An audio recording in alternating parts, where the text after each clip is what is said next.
can we expect from Devin, you know, going up at 147? There's a lot of needle, I guess, between the pair of you. I guess from what you've seen in camp. Hey, listen, an exciting Devin Haney. Let's sit it right there. I just told you is that if you don't want to fight, then you don't want to fight. There's no clauses, there's no catches, there's no nothing. Yeah. He just capping for like social media. Like he not gonna be like realistic about the situation. Bill Haney has issued a strong warning to Shakur Stevenson following reports that a fight between Shakur and Devin Haney has been agreed, making it clear that Shakur Stevenson. I told y'all Dev will beat the out of Shakur Stevenson. Yes, but did you talk to Turkey out of the sheet? He gonna beat Rockstar Shakur? Beat the out of Shakur. Rockstar, he gonna beat the out of Rockstar Shakur Stevenson. Beat the Shakur's no different than everybody else. They're all really good. Devin is special. He has the style, he has the confidence, he has the ability to navigate his own career in a way that he's able to fight all of them, and he fares a great chance against all of them. That's something that's special. That's something that's rare. That's Devin Haney. Stevenson will be facing elite speed, world-class defense, and true championship experience with no shortcuts on fight night. The long-anticipated matchup has become one of boxing's most talked-about potential super fights, with negotiations. I want your thoughts on Shakur saying he not fighting Dev unless he got a rehydration clause. Shakur, man, honestly, you know what I mean? Because, you know, I can pop it on channels and like that and do that, and you know what I mean? And we can have fun with it. But, you know, over here on the Boxing Voice, right, I want to ask, in or around the division, every bad motherfucker around Devin has gotten an offer to fight, or they've been in the ring, or, I mean, who else has that happened with? All the fights that the people want to see Devin fight, the person that got either a contract or Devin that got in the ring with him. Can we say that about anybody else? Stretching back years and global attention surrounding the bout, Stevenson has stated that any fight at 47 pounds will require strict weight limits after the weigh-in, but Bill Haney has... I think that, like, was that ever something that you wanted to consider, though? Like, also, because I think people say this narrative was like, yo, if you know you could beat him, just fight him. Yeah, but why would I fight this nigga for the least money that I could get when it's like, okay, cool, let's go through the WBC, because that's what I did. Yeah. That they trying to ignore. Right. They gonna ignore that whole part. I said, WBC, y'all do y'all job, enforce the fight, and we gonna do it that way. They gave him the deadline to figure out was he gonna fight me or fight Regis. That man decided to move up. Yeah. But I really made the WBC do their job. That's what it really came down to. And whatever finish that they was gonna offer, that's what it was gonna be at the end of the day. So if they would have came back and said 75-25, would you I would have had no choice. I just try to go around the bullshit that was presented, because that's bullshit. Like, I'm a 2-division world champ. I unified at 130 in one of the biggest fights at 130 pounds. Like, if we're gonna be realistic about it. Firmly rejected rehydration clauses, insisting they will not be accepted in Devin Haney's fights, an issue that could play a major role in... To 147, I'm coming in with rehydration clauses. I don't even do that. But why am I going up to these guys' weight classes if I'm not planning on going there? So any of y'all want to fight me at 147? Yeah, rehydration. 10 pounds. 10-pound rehydration. Like the IBF rule, basically. You got to understand, that means on fight night, when we get in the ring, they're going to be 157, maybe 158. Max. No bigger than 160 that night. Right. I'm cool with that. So if we could get it like, all right, like the IBF rule, 10-pound rehydration. Yes, but think about it. If there's no rehydration clause, these guys gonna get it up to 170 pounds. Yeah, 175. I'm in the 140s on fight night. Yeah. So if I'm 140, they 170. Bro, what am I in here wrestling around with these? Right. Come on, Finalizing the deal is Stevenson pushes for those conditions. Bill Haney has made it clear that he has no interest in negotiating catchweight terms for a potential fight involving his son Devin Haney.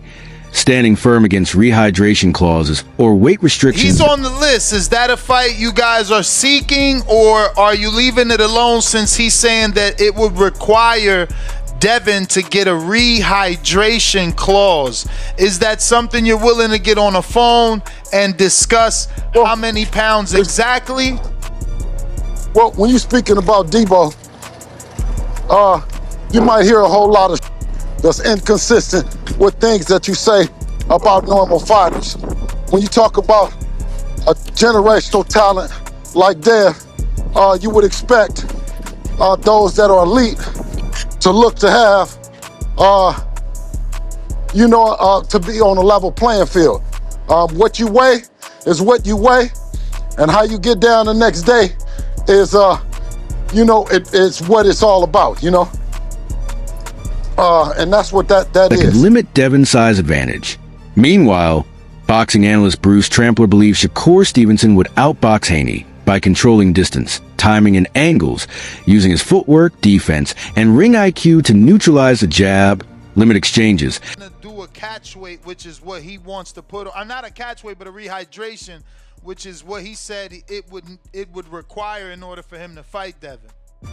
No, what he said was that he doesn't do any negotiation. He has a management team that does it, and let's just stay and keep it right there.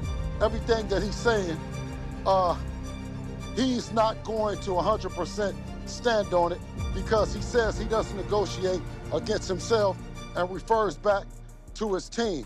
So I can't take any of that serious, especially, like I said, given an opportunity that you understand that he says that based on Conor Ben doing something that he felt might be unfair and putting it on Chris Eubank is what he's saying that he might do to him. And turned the bout into a high-level technical chess match. When asked who he would favor at 47 pounds, Trampler admitted it's a tough call, praising both styles but leaning slightly toward Shakur due to his defensive awareness and discipline, while still emphasizing that the matchup is an excellent Who would you favor at 147 between him and Devin? Shakur? That's a tough fight. I like both of those styles together, but I do think that Shakur is just more defensively aware, sound and aware. It's possible that Shakur may win that fight. I feel like he's a problem for a lot of guys because of his style. But Devin and both of those styles together, that's a great mashup. And I don't know. That's actually a really good fight. I genuinely don't know. Clash of styles and a genuinely intriguing fight with no clear outcome. No. According to many analysts, Shakur Stevenson has all the qualities needed to become boxing's next major star, combining elite technical skill, defensive mastery, and a high-level boxing IQ. Devin Haney, Conor Ben, there's a lot of fights that Shakur can be involved in and beat all these dudes, man. Beat all of them. Has a chance of beating all of them, right? And solidifying, his mark in the sport, being, the great of his generation. When Crawford left, I told y'all that, Shakur was the next guy on the throne. And I truly wholeheartedly still believe that. I know there's guys that has worked with Shakur in the past that swear up and down. Oh, I even forgot Murataya is there too. Guys like Andy Cruz. I mean, there's a lot of talented guys that people respect that Shakur has the ability to freaking challenge. It aligns with growing fan appreciation for precision and technique over raw power. His disciplined approach and ring intelligence consistently set him apart, positioning him as a potential defining figure in the sports. And him fighting all those guys and putting that on his resume, man. We talking about legendary status. We talking about Mount Rushmore type of stuff, because all these guys are the elite guys of this generation and people respect them. And if Shakur was to beat them, he's going to definitely make his mark heavy in the sport and become extremely popular, even more popular than what Terrence Crawford is right now. And I feel like Shakur can be that face of American boxing that You know, we've always had. You know, we have Floyd Mayweather. I think he can be as popular as Floyd Mayweather, if not more popular than Floyd Mayweather. You know, so I don't know, man. Guys, you know, tell me what you think. You know, am I tripping? But there's a lot of potential matchup for Shakur that can really grow his star, man. Future, as he continues to collect meaningful victories and protect his undefeated record. A potential clash between Shakur Stevenson and Devin Haney shapes up as a true mega fight for boxing, bringing together two of the sport's brightest and most technically elite stars. Both fighters are undefeated, highly skilled, and driven to cement their legacies, making the matchup a showcase. Confirms what I've been saying. 3-division world champion, former undisputed lightweight, former WBC junior welterweight, and reigning WBO welterweight world champion, first ballot Hall of Famer once he retires, superstar boxer, top 5 pound for pound best fighters in the world, Devin "The Dream" Haney, 33 wins, no loss and no draw, 15 wins by way of knockout. He calls out another first ballot Hall of Famer of his era. Ironically enough, Devin Haney is 27, and the person he calls out is 28 years old, who's another first ballot Hall of Famer, Olympic silver medalist, 4-division world champion, former unified super featherweight, who simultaneously up until yesterday held the WBC 135-pound title and the WBO 140-pound junior welterweight title. At the same time, superstar boxer, 4-division champion, who will be a first ballot Hall of Famer, Shakur Stevenson, who is 25 wins, no losses, no draw, 11 wins by way of knockout. So Shakur Stevenson and Devin Haney, as I said, and Devin Haney confirmed it, as you see there, this is the next super fight in the sport of boxing. Of elite strategy, precision, and high-level competition that could captivate fans worldwide and signal a defining moment for the sport. Devin Haney has already established himself as one of boxing's most gifted technicians, praised for his lightning-fast reflexes, pinpoint accuracy, and composed, methodical approach in the ring. Analysts have consistently highlighted his ability to control the pace, adapt to opponents, and remain calm under pressure, qualities that make him a serious challenge for any champion. Observers like Bernie note that Haney's blend of speed, discipline, and ring intelligence makes him a genuine test even for the best in the division. And when matched against Shakur Stevenson, the stakes rise even higher. With both men bringing elite skill, sharp boxing IQ, and championship ambition, the fight would be more than a battle of talent. It would be a career-defining moment, showcasing high-level strategy, resilience, and technical mastery in a must-watch event for boxing fans around the world. Greg Hackett. Accomplishments, because now Shakur is a 4-weight world champion. Devin is a 3-weight world champion. Devin was undisputed, but now Shakur is a 2-time lineal champion. You know, so he's a 2-time Ring Magazine winner. You know, 2-time unified champion. If you want to add the ring, as far as with the WBO, he was unified at 130. You know, so he's a 2-time unified champion, 2-time lineal champion. Beat a guy like Teofimo Lopez, who rises to the occasion. Had a close fight with George Kambosos. You can make a claim that he was fighting out of frustration or out of emotion. You know, and that was it. He was in his prime too. You know, Josh Taylor seemed to be drained at 140.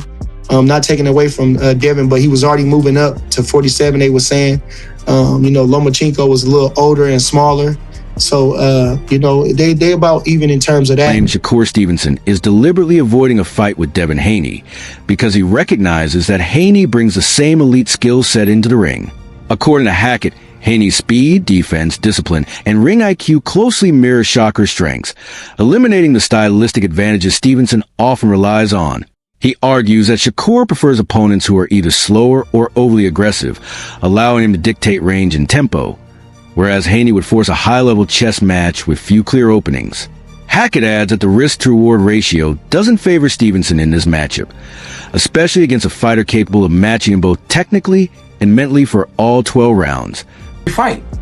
He knows Dev has something for him, but he got something for Dev. It's a great fight. He know he could possibly lose to Dev. There's things that Dev understand about boxing that Shakur understand, and he wouldn't be able to just take full advantage of Devin Haney. You know what I mean? They both got an education. That's what I'm saying. This comes down to education. That's why Floyd and them used to yell, "Skills pay the bills. Skills pay the bills." You know what I'm saying? You got to really be in the gym working on your skills package. A lot of these dudes ain't working like they think they working. You know what I'm saying? They in the gym, they sweating. You know what I mean? They're working hard, but the information that's being transferred to them is bullshit information, and it's showing in the fights. But who am I? Armsy, think of the 5-piece. Why everybody want to see Shakur and Devin when Keyshawn called him out? All of those is great fights. I want to see them all. Making the fight far more dangerous than many fans realize. Many experts believe Shakur Stevenson is not avoiding Devin Haney, but instead strategically targeting bigger, legacy-defining challenges. Reports suggest Stevenson has explored a potential fight with Conor Benn, signaling a focus on high-profile matchups rather than simply accepting the next available opponent. This calculated approach reflects a long-term mindset, with Stevenson prioritizing career impact and legacy over short-term opportunities. By carefully selecting opponents who can test his skills at the highest level and elevate his standing in the sport, he shows a willingness to take on high-stakes fights rather than chase easy wins. However, this strategy has sparked debate within the boxing community, with some praising his ambition and vision, while others question whether bypassing certain matchups could lead to unnecessary delays. Stevenson is determined to achieve... Okay, let's talk about this Shakur and the Conor Benn thing. Shakur's been getting a lot of flack because fans feel like that Shakur is ducking Devin Haney. How do I feel about Shakur ducking Devin Haney? I don't think it's true. I don't think it's a thing. Shakur said he's going to go up, put a rehydration clause on the man to fight him. Is Devin Haney going to take a rehydration clause to fight? If not, I don't think so. So why are we even having the debate about him fighting Devin?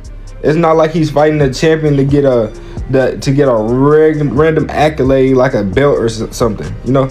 So it's really irrelevant to even bring up why Shakur is not fighting Devin. He's fighting Conor Benn because he feels like he needs to fight Conor Benn because he disrespected him or whatever the case may be. It's really nothing to it. Fans are trying to put Devin and Shakur against each other. I would love to see the fight, but it's whatever. Greatness in boxing and isn't intimidated by tough challenges, addressing critics who question his size and doubt he can compete at 47 pounds against fighters like Devin Haney or Conor Benn. He confidently emphasized that physical stature won't define his success. With his skill, speed, defensive mastery, and ring intelligence, Stevenson focuses on strategy, preparation, and adaptability, ready to face elite opponents and solidify his legacy. By confronting doubters and aiming for high-profile fights, he sends a clear message. He intends to prove skeptics wrong and make a lasting impact on the sport. Stevenson is determined to achieve greatness in boxing and isn't intimidated by tough challenges, addressing critics who question his size and doubt he can compete at 47 pounds against fighters like Devin Haney or Conor Benn. He confidently emphasized that physical stature won't define his success. I'm into big fights. I like big fights. I like big money fights.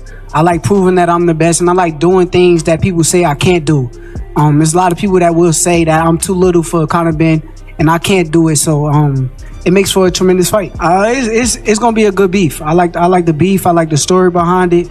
And it's a tremendous fight. I just wanted to follow up on the Conor Benn conversation. I saw him after the fight, and I just asked him, I said, hey, would you agree to that rehydration clause? And he said, F no. So my question for you is, how does that fight get made then? If he's not going to agree, then we probably don't fight. So he's just wasting time. We'll see. But I'm a businessman at the end of the day. And like I said, he did a rehydration clause with Chris Eubank. Chris Eubank was in the ring half. Why can't he do the same Skill, thing? speed, defensive mastery, and ring intelligence. Stevenson focuses on strategy, preparation, and adaptability, ready to face elite opponents and solidify his legacy. By confronting doubters and aiming for high-profile fights, he sends a clear message. He intends to prove skeptics wrong and make a lasting impact on the sport. Keshin Davis has wasted no time stepping into the spotlight, calling out Devin Haney after his impressive recent victory and signaling he's ready to challenge one of the sport's top talents. Known for his sharp combination, speed, and relentless pressure style, Davis positions himself as a legitimate contender capable of testing Haney at the highest level. By publicly issuing the call-out, he shows he isn't afraid to take risks and pursue high-profile matchups that could define his career. Analysts agree that Davis's skill set makes him a dangerous opponent for any champion, and fans are excited to see how his aggressive style would clash. You already a bright enough star that he'd be willing to take? Because, you know, as a businessman, risk reward. You think you bring enough to the table that he'd want to take the fight? He would take the fight? Hopefully, bro. I hope he would take the fight. In terms of answering your question, a bright enough star, he's already entertaining me on Twitter and social media and stuff like that. So I guess he sees some money potential in this fight right here. But what I would like to do is I would like to become champion, because that just speaks for itself. Once I come to the champion with the table, you can't play with me. You know what I'm saying? Like, everybody know me. People know me. I can go to the UK and sell. Like, I can go anywhere and sell. My first main event, I sold 10,000 tickets. I sell, period. You know what I'm saying? That's why he's entertaining me, because I am a star.